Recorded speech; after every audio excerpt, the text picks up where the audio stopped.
very fortunate today to speak with my old friend Greg Goss, who I've stayed in touch with over the years. In fact, he wrote a piece for a magazine that I used to publish called Heart of New Hampshire on winter climbing in the Franconia, which was very cool. Great photographs, great fun, and a nice way to touch base with you during that time. So, Greg, how was it that you originally came to Mowgli? So my grandmother, my mother's mother, uh,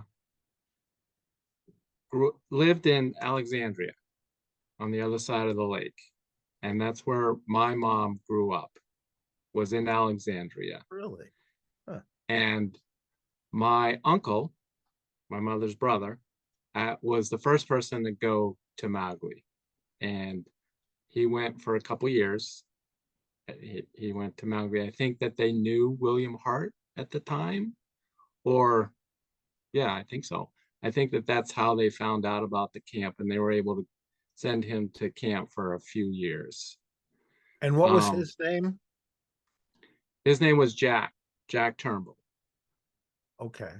and so my mom was Judy Turnbull. Um, my grandmother was Ruth Turnbull, and my grandfather was Roger Turnbull. And well, his name was John Roger, and my uncle is a John too, but he went by Jack.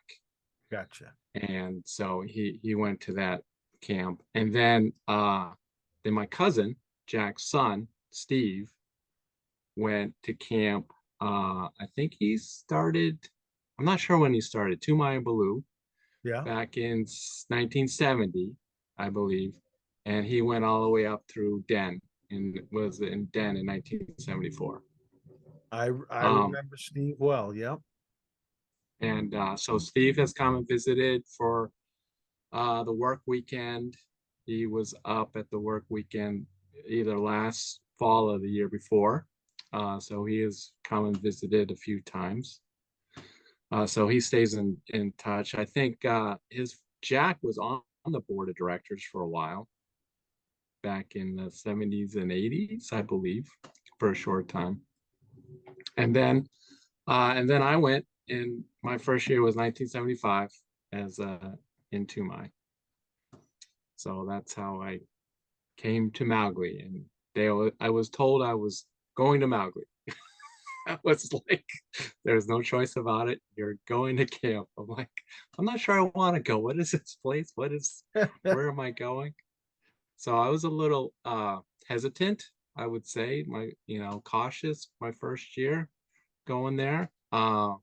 But as soon as I got there, it was so exciting and so much fun that I fell in love with it pretty quickly.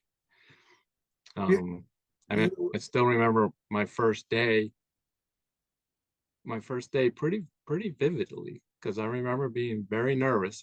I remember eating lunch at my grandmother's house, and I think I even remember telling my mom, I don't want to go.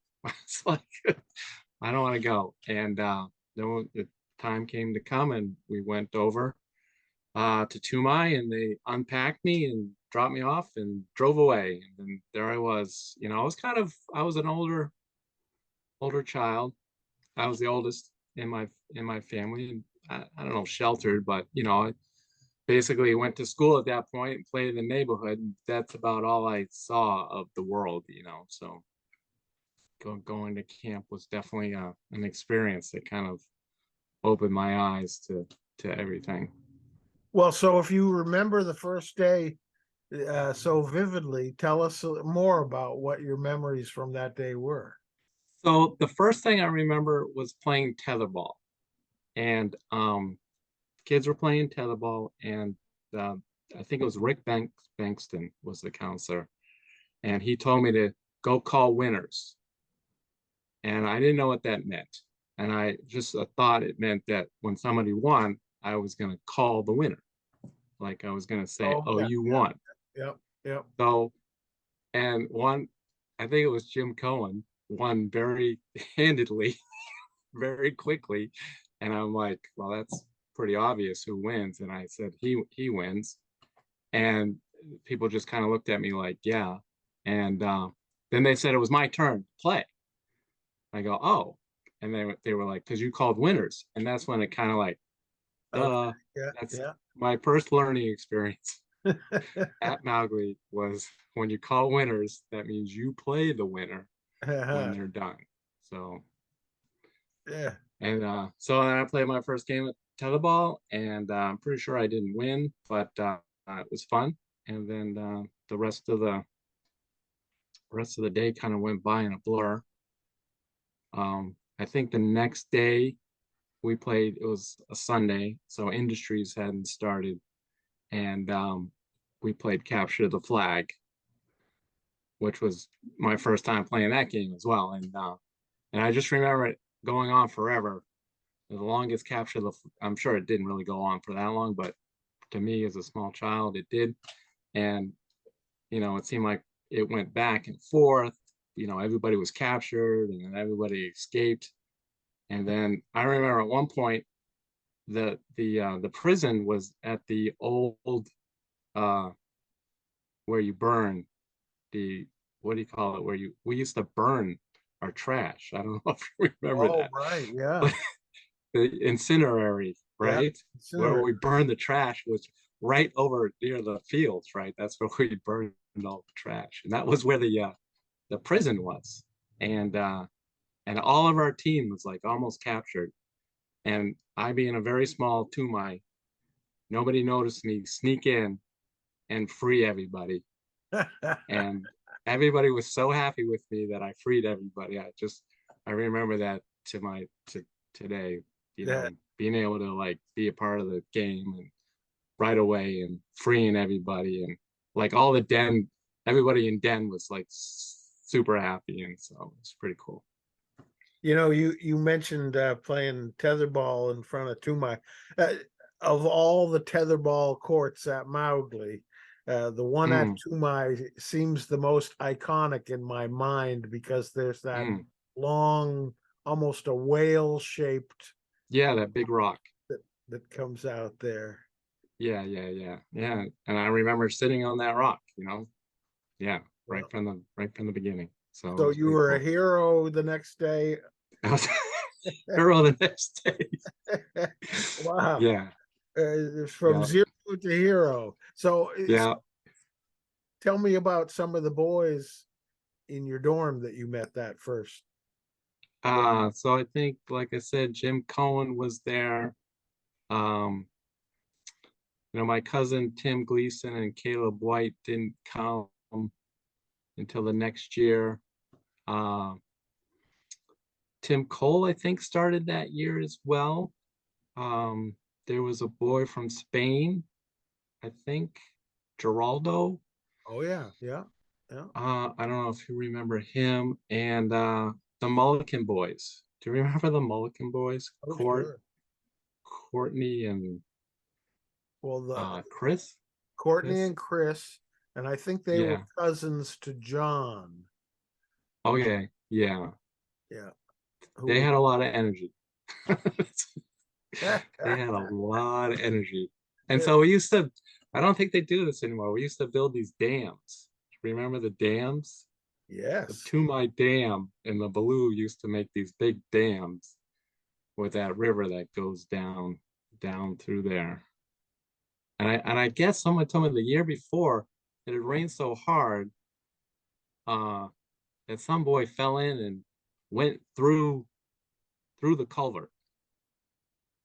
He got like Yes. sucked all the way through the culvert and spit out the other side. So I remember the story that I heard back then. Yeah, yeah. Um, That so there's a yeah. lot of I was talking a couple of days ago with Bruce McKelvey, who became a civil engineer, and he said he attributes his start civil engineering to his work on the Toomai Dam. cuts of the Toomai Dam. Yes. Okay. I'm not imagining it. Yes. We built these great big dams as big as the Hoover Dam. And we're quite impressive. And I just remember Court and Chris working on for every chance that they could, they'd go and work on those dams. And as I So recall, it was sort of the goal of the kids in Baloo who didn't really have a good spot to work with the way Toomai did. mm, It was their right. goal to try and increase the flow to so that it would take your dam out. Take the dam out. Right. Yeah, exactly. Oh, that's funny. What trips do you remember from that year? Anything in particular? Yeah, so we the first trip was off to Bell Island. I remember that. We took the war canoes and we paddled over there. It felt like 10 miles. I remember we paddled and paddled and paddled forever. But we finally got there and we camped on the island. It was pretty cool. And then we hiked up Little Sugarloaf Hmm. and then swam around and swam off the rocks there. That was pretty cool. And then it came time. We probably just went. I don't know if we went for 2 nights. We might have gone for 2 nights. Yeah, 2 nights probably. And that was first time sleeping outside. I remember being pretty scared, and that's because they told ghost stories back then with no hesitation or caution about scaring the hell out of these little kids that have never been away from home. So I've only been away from home for about a week at this point, or two, or whatever. And they're telling the story of the faceless axeman Ah, the who he Mad was Axeman. the mad axeman, but I felt like he didn't have a face either because he tripped and fell in the fire and burned his face off. And he would go around and you could hear him coming because of the jingle jingle. And I think it just dawned on me that a lot of these ghost stories had jingle jingles in them because at night you can hear all the boats kind of jingling off their moorings. So Uh-huh. all night long you just hear this jingle jingle sound. And they've told you that that's how you know he's coming. So I don't know if I really slept that much that night. So I was pretty scared. I, I can recall some counselor. I don't exactly remember who it was telling me uh, that one night after telling the story of the Mad Axeman to the campers before they got in their tent and sleeping bags, that he went out into the woods and uh, took an axe and was chopping Chopping. chopping at a tree and Sure. panicking kids. He he said that night some kid wet his sleeping bag because he didn't dare to get out to go pee. Yeah, I can imagine that. Yeah. I guess made us stronger, I guess. Yeah. Um, Now when I sleep out in the tent, I'm like, yeah, what's the worst that can happen? Don't I know there's no mad axemans out there. Did you take to Uh hiking and camping right away? I mean, was it something you really enjoyed or yeah, no, I really loved it. It was definitely not always comfortable, right? And it's not all and sometimes you're tired from hiking. I'm not sure how much hiking I'd done before that. And right away is Toomai, you're off hiking like Shakora and little and Big Sugarloaf's not that big, but um you're right off you're doing these pretty big hikes because I think on the next trip we did was the Shakora trip, Paugus Mills, and camping there. And I do remember at the end of one of the trips, I was just kind of tired and I couldn't find my sock. And I just kind of broke down and started crying. And Paul Brown, I think it was Paul Brown, he came in and who could be a little gruff at times, right? And all of a sudden, because he was always yelling at us, right? Because we're misbehaving and everything. But he came in and he helped me find my sock and made everything, okay. And so it was pretty cool. Um, And then I realized that, just kind of relax and find your stuff, and then off you go. Um, so I think that was the trip where I learned how to, go to the bathroom in the woods, and, ask for the toilet paper, go off in the woods and, dig a hole, and, Yeah. that's what we did back then. So And today you're still doing some hiking and climbing, or yeah, yeah, I haven't been hiking that much recently. But over the last 20 years, like when I sent you that picture, I think that was up on the Southern Presidentials. Um, I think between 2000 and 2010, I managed to climb all the 4,000 footers in New Hampshire. wow. Um,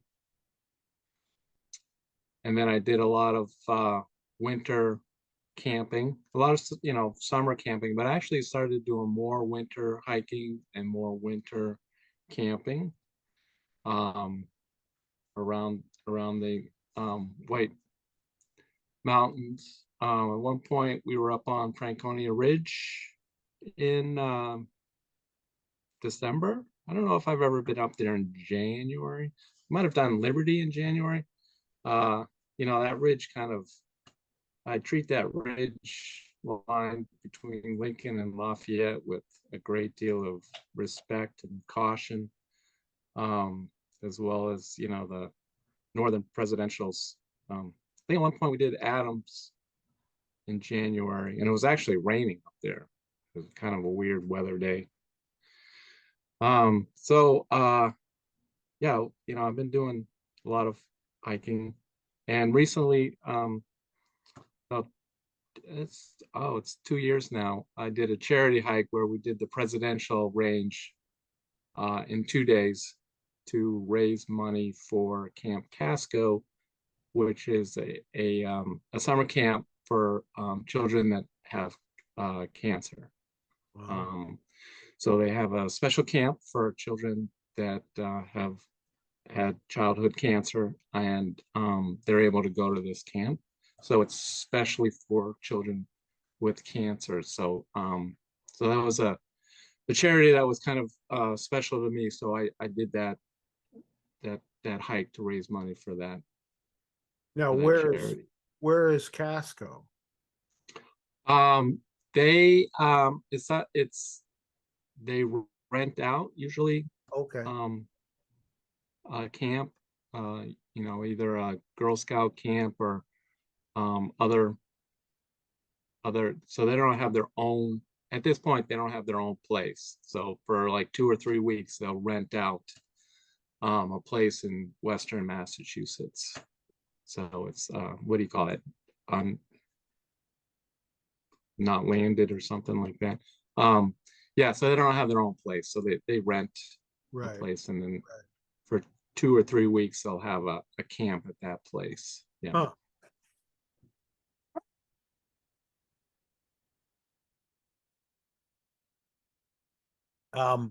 So how did you get hooked up with that camp, Greg?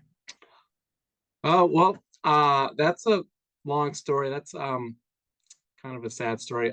My daughter had cancer when she was 8 years old. She had bone cancer. She's good now. She's a survivor, cancer survivor. So she's totally healthy at this point. But when she was 8, she had cancer in her right femur. So she had to go undergo surgery and treatment. And um, she was able to go to that camp while she was sick, and it was really, really helpful for her. She Oh, really enjoyed it. So it was really helpful for the treatment, because when you're going through such a ordeal, it's really nice to go to have that yeah, yeah. place where you can go, and it's specifically, and everybody there is like you. They're all going through the same thing, and they make it totally fun. for all the kids. Um, now that's 5 years ago, and now she's a camper at Onaway. So she just finished up her third summer at Onaway. Wonderful. So she's doing just fine and had a great summer this year at Onaway. Then we were able to go over and visit for their cup weekend, which is the last weekend, and saw her. She was in a play, saw her do a play and enjoy all the things that they're able to do at camp. So she had a really great summer there. Now, was that the same weekend as crew weekend at Mowgli? No, crew weekend is the weekend before. Gotcha. So they do their cup weekend the last weekend. Uh-huh. So it's just this last weekend that we had, whereas crew weekend was the week before. Mm-hmm. Which is good. So they kind of offset it. So if you have children at both camps, you can enjoy, both of those activities, And Onaway comes over. You saw Onaway when we were there at Crew Day. Onaway usually comes over and enjoys Crew Day with us, or at least the campers that have, family over there. Right. Yeah, there's been a long relationship between Mowgli and Onaway, and yeah, and so having my son at Mowgli and my daughter at Onaway is pretty special to me. I enjoy that a lot. Yep. Watching them grow up, and my son Tyler is a counselor now. He just finished his yearling program and was junior staff this year. So he was they put him in charge of the Cubs. So he found that quite challenging. it's trying to hard all these, get these Cubs to behave, and well, but he enjoyed it. Let's get back to the Greg Goss of yore first. Right. Hear more about So that was Toomai. I think I enjoyed sailing a lot when I was in Toomai and going down on the riflery. I think I got my sharpshooter my Toomai year, so I had a lot of fun that first year, getting my skipper's test for sailing and spending time down at the rifle range. Yeah. And over the next few years, you went to Baloo and Aquila. Were there particular memories from those places of things you did or people you? Yeah. So next year in Baloo, I got my golden anchor. So that was my first ribbon that I got doing sailing, and then I started canoeing and rowboating. I really like being down at the waterfront with the boating. Wasn't the strongest swimmer, so I didn't do a lot of swimming, but I really loved the boating and the sailing and the canoeing. And then I started going for my green ribbon as well. So I think let's see. Yeah, so I don't think I got my golden anchor in Baloo, and I almost got my green ribbon, but I didn't quite get all the requirements. So then my next year in Aquila, I was able to finish up my green ribbon and get my red and silver ribbons for canoeing. And then we went on, I don't know if you remember this, but when I was in Aquila, we went on the red ribbon canoe trip. I was going to say, I remember that trip. On the Androscoggin, and one of the memories I have of that is I was playing in an eddy with the canoe. You know how you kind of turn up into the eddy and you stop the canoe and you can kind of do little circles there in the canoe, and then I was doing okay, and then I flipped over.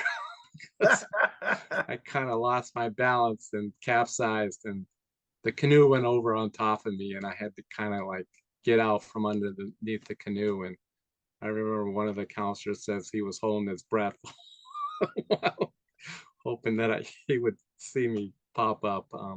So that was I really love that trip. Paddling on the Lake Umbagog, right? And then canoeing down the rapids and jumping off that bridge Right, into the right. rapids and Yeah. things like that. Yeah, I don't know. Do they still do that? Jump off that bridge there? I, And I think so, but I'm not entirely sure. That bridge is in the middle of the section of the river called the 13-mile woods. And yeah, yeah, and there were some nice standing waves underneath it so that right. jumped Yeah. off the Was bridge. Generally, yeah. you didn't hit bottom, and then you could ride the waves down. Right. Yeah. Yeah. So that was a lot of fun. Um, yeah, my son was on the Red Ribbon trip a few years back, and he said that you had gone out there and visited them while they were on that trip, I believe. Yeah, well, I was on my way over to Maine um, Mm, to see my old friend from Mowgli days, Chris Hedges, and mm, I happened to look at my phone and I saw that the Red Ribbon trip was up there, and so yeah. I decided that I would drive up in that direction so that I could see the Mowgli kids. Yeah, Yeah, yeah, yeah, yeah. it was really fun. Yeah, that's cool. It's cool that you did that. Yeah, because my son remembered you doing that. Uh-huh. Well, that's nice.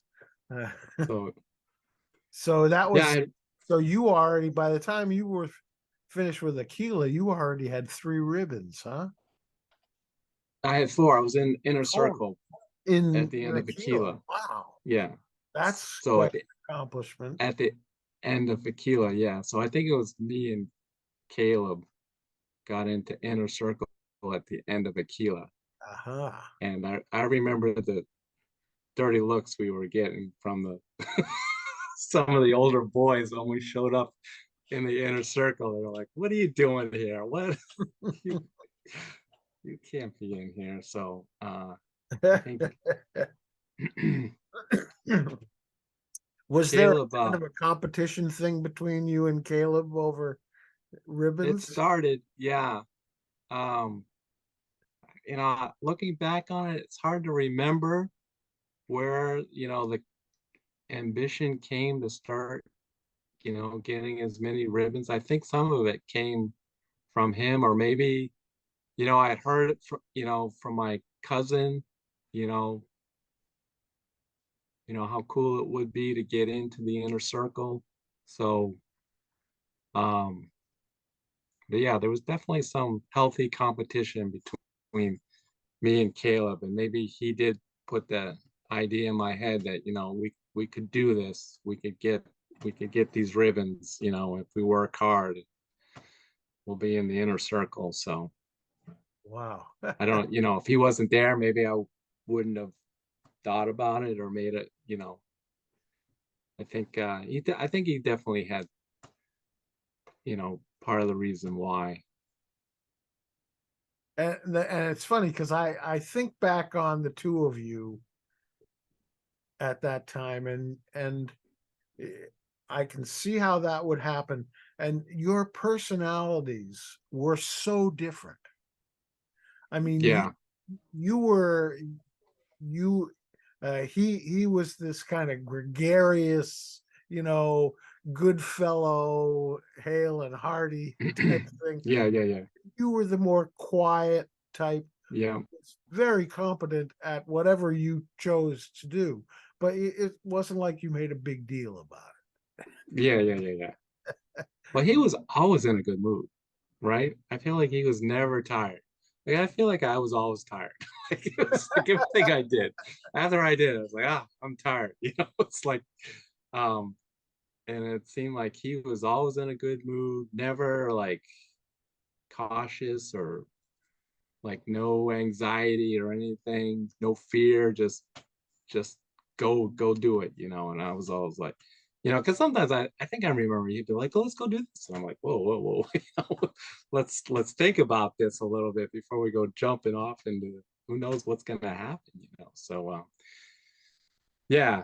So I think and he's probably, better at expressing himself, putting things into words than I was at that time, probably. And still to this day, sometimes I get tongue-tied, can't really explain things that well. So, I mean, even today, like I'll be in a meeting where I can't really explain, express myself in words and get my point across. So it's been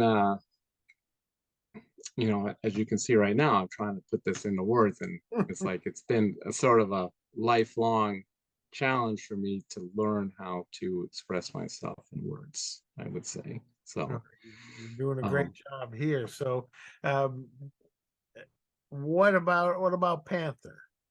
Panther year? Anything special about Panther, that? so as I told you, I had all these memories like in the beginning, and then some of the middle years kind of they just flew right by, and like Panther, I think probably Panther of all the dorms, I have the least amount of memories from Panther. Um, Did you do the Mahoosics in Panther? we did the Mahoosics. I remember that trip. I definitely remember that trip. I remember Mahoosic Notch. You were you were the counselor on that trip, right? Yes. Um, and then I remember my cousin Tim Gleason got hit with a rock in the head. Do you remember that? No, I We remember were him getting a peanut in his eye at one point on one trip that we were on, and his whole face. Oh yeah, yeah, yeah, yeah. But no, I vaguely remember the him getting hit with a stone. But was And that on I the don't know. on the Mahoosic trip? Yeah, we were on some sort of rock ledge, and it might have even been me that kicked the rock down on top of him. But he was down climbing around the rocks, and somebody, maybe me, I'm Yeah, not sure, knocked a little rock loose. It wasn't a big rock, but yeah, it bounced down and hit him like right in the forehead and forehead. sort of cut him a little bit. Um, which because I think on Aquila we were I knocked his tennis racket off the and it fell on his head. I think I was always knocking things over and hurting my cousin Timmy. And Mr. Hart was My probably cousin glad Tim. that it happened between cousins, so that he didn't have Yeah, yeah, family strife over. that's right. So I was always knocking things down on his head. Um, but yeah, that was a great trip. Um, and then it rained. It rained the last day on top of what is it, Old Spec? Spec, yep. Yeah, with this last day you spend on the top of Old Spec. Yeah. Um, and it rained all night long. And we had these tents, and we were pretty wet, I think, at that point. And we had eaten dinner down at this pond, and we rushed it. And so, because we were in a hurry for some reason, so the noodles didn't get cooked. Oh. So the we had to rush it, and then or we ran out of gas or something. I don't remember, but we were eating undercooked spaghetti for No. for dinner. It must have So been. Did we camp on the summit of Old Spec? Is that why we rushed it? yeah, well, I think Oh. we had to get up there before it got dark, or the Mhm. storm was coming in, and we wanted to get up there. So we rushed the boiling of the water, and we put the noodles in too soon, and then they didn't cook that well, and we were running out of time, so we just had to eat them. Uh-huh. So they were a little crunchy. Oh, that's funny. Yeah, that's my favorite range in the whites, the Mahoosics. Yeah, I should try to make a point of going up there again, climbing up there, doing Yeah. a trip up there. the year after I got my clock cleaned running for governor in New Hampshire, I did a solo trip to get my head on straight.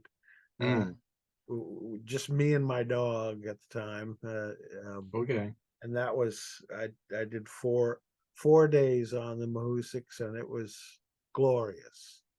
You know, good. I never stayed at a in a shelter. I always camped on a summit. You know, Oh, because yeah. there I don't know what the situation is today, but back then there were very few restrictions related to the Mahoosics area. Right. You had to follow all these rules in most other places, but when Yeah. in Mahoosics, there were few enough people hiking that area that even though it's Oh, on you, the Appalachian Trail, yeah, you can just camp anywhere. Yeah. yeah, Yeah, I remember we used to drink the water, right? We didn't filter it. We right, used to drink the water and we used to camp almost anywhere. Um, yeah. we just kind of go to I don't know how you guys found, I mean, you must have known where you were going, right? So yeah, like let's see, we did the sandwich range, noon sandwich peak, right? Uh, Smart Brook, I think. We would just camp right next to the river, Right. right?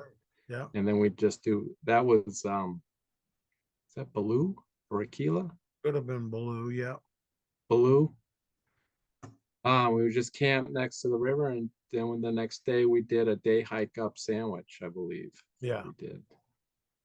We Huh. also did a Crosby trip where we once again we just camped on the side of the trail and then did Crosby, day hiked up Crosby.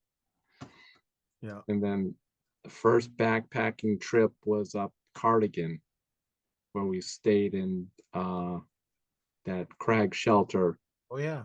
Yeah. Yeah, yeah. We kind of go up back 80, Yeah. the back 80 trip trail up Mowgli Mountain in Oregon over to crag shelter Hmm. and then camp there. So it was like a 2 day, just a one, I think it was base camp and then crag shelter with backpacks and then back down. That was Aquila, I think. Mhm. So that was my first backpacking trip. Yeah. And did you, when you finally were in the den, did you sort of notice the difference in the way other boys looked at you and the way you carried yourself as a sort of the leader of the pack? Ah, I don't know. I don't think so.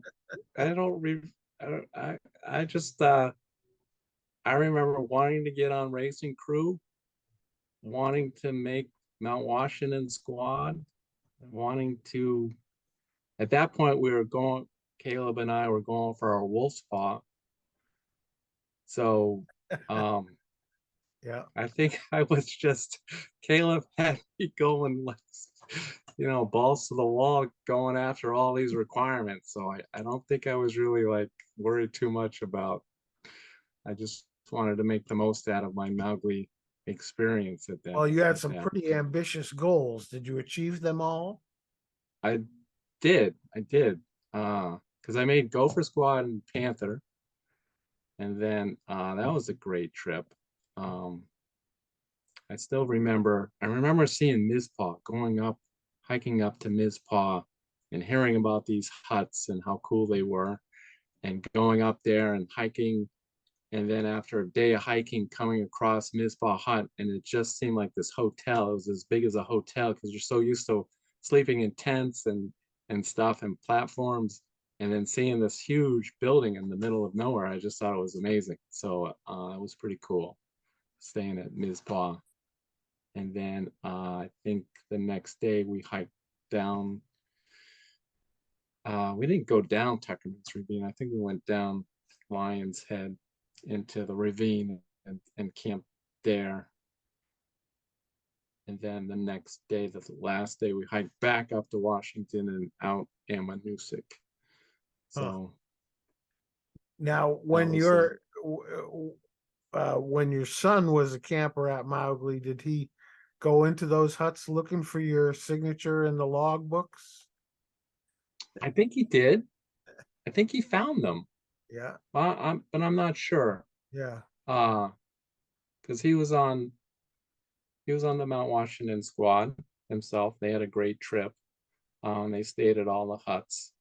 I'll have to ask him if he did find Yeah. my signature. I can remember I didn't have any family previous to me that were at Mowgli, but I can remember uh, looking at looking at those logbooks and seeing some art by Wapanaya, who had drawn Oh yeah, drawn some things for the Mowgli boys. They'll never know how valuable right. that Yeah, that little book is now. yeah, yeah, exactly. Yeah, That's cool. yeah. That's Yeah, fun. because they redid the Merle in 1976, I think. I was there when they Uh-huh. made the new Merle. I think that's right. Yeah, yeah. Or 77. I don't No, I remember what. was 76 because that was the year that Jim Boycourt died in an avalanche out in Colorado, and I was not at Mowgli that summer. Oh, Paul Brown drove up to my house to give me the news, oh, and okay. yeah, it was amazing. But I had come down to see Wapanaya when he was there, which was kind Hmm. of kind of fun. Yeah. Okay, so you weren't there for my Baloo year. Right. Yeah. Yeah. I remember Paul Brown read us The Hobbit. I remember the first time I heard The Hobbit was read to me by Paul Brown in Baloo. Oh, nice. Um, yeah, That that, so that was cool. that we I haven't talked with many people about that experience of being read to, as you were falling asleep. That Yeah, was yeah, yeah. really a very special thing when we were kids. Yeah, no, and yeah, and to get it really, I love that story, and then I read all the Lord of the Rings, and that's Mhm. how it kind of got me into reading. And even at that point, I did read a lot, um, but it was good to have something read to you. I remember you used to sing to us, Mhm. you play your guitar and sing "Cats in the Cradle" and songs like that Yep. on on the guitar, and that was also very nice experience and very enjoyable. Yeah. Yeah. And so I always remember that. Did you ever end up on Mr. Hart's porch for misbehaving, Greg? Once, one time. So once was enough. You remember the Once was story? What happened? I don't remember what I did wrong. I guess I was just misbehaving to the point, or I think, I remember being on the porch and I remember him talking to me. And, but I don't remember exactly what I did. I guess I was just being a pain in the ass. And, and I might have just gotten into my head that I'm gonna misbehave. Like I'm just gonna push it to the limit and see what happens. See what, like because sometimes I watch these other kids just they're always up on the porch, right? Yeah. I think the Mulligan brothers were always up there. Like and I Yeah, think I was just like, sure. I wonder what it's like. I'm gonna I'm gonna see what it takes to get on the porch. And I don't and I don't remember exactly what I did. I think I just got disrespectful, or I was mouthing off, or just messing around too much, and I finally got sent to the porch. Yeah. So like I said, that once was enough. Yeah. One stern talking to by Mr. Hart, uh, was enough, you know. Yeah, he didn't So, have to work too hard at it. I mean, I think we all felt that disappointing Mr. Hart was just this he didn't want terrible to do it. tragedy in our lives. Yeah. Because I think I was thought, oh, he's gonna be mad, but he wasn't mad, right? He's just kind of like stern, looked at you and told you how disappointed he was. You know, you could do better than that, Greg. You know, I'm like, oh, all right. Yeah, yeah. Oh, I Like, love that. I'm like, really? I'm never coming here again. So okay. So So after Mowgli, or did you come back on the staff? no, I didn't. And sometimes I regret that decision. Um, I feel like I feel like it wasn't really sold to us to definitely get us to come back. And I heard a lot of stories about being an aide and it wasn't that much fun. So I decided I had kind of had enough of Mowgli and that wanted to try different things. Yeah, yeah. Um, but I think I just ended up working in a supermarket. And so looking back on it, I was like, you know, maybe I should have gone back Hmm. and been a counselor. I probably would have gotten more out of being a counselor than how I spent my, you know, high school summers, you know.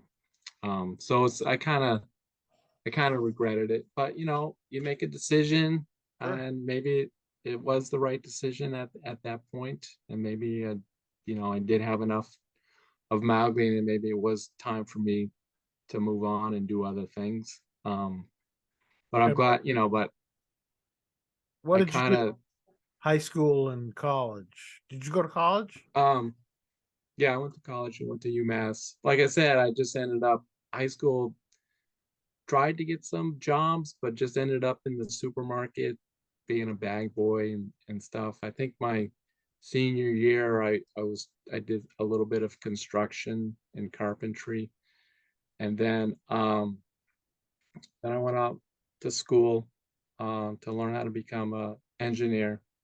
Went to UMass Amherst um, College of Engineering.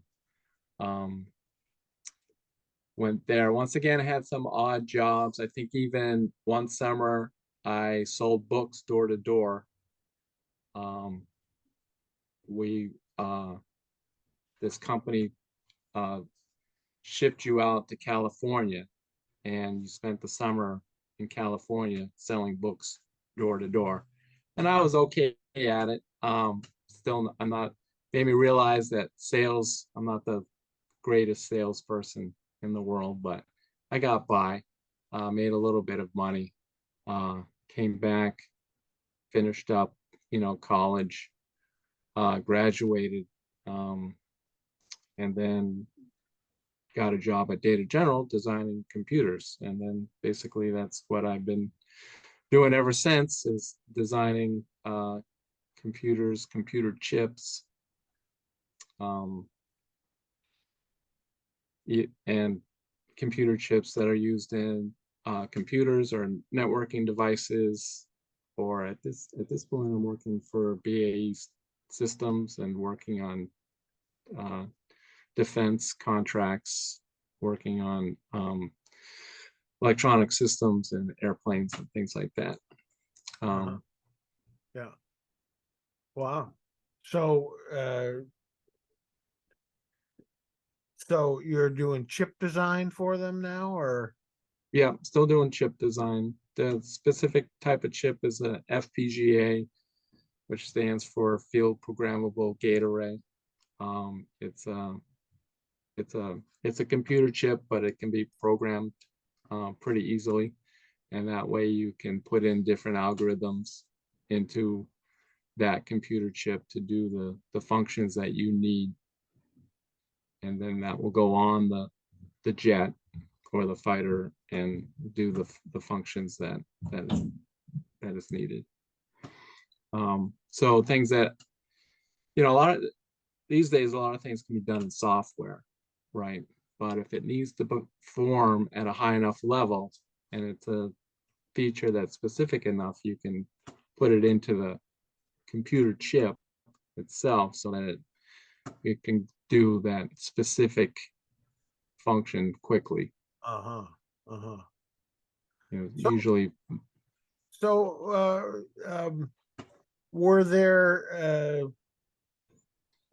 there sort of iconic people from Mowgli, aside from, we've talked about Mr. Hart, who was an extraordinary man, but that you particularly uh, would like to remember in your little discussion here? I remember Mr. Poppenshock. Um, was it Andrew? And He had a brother as well. Paul. Paul, Yep. Paul and Andy Poppenshock. The Garings, Chuck and Lee Garings.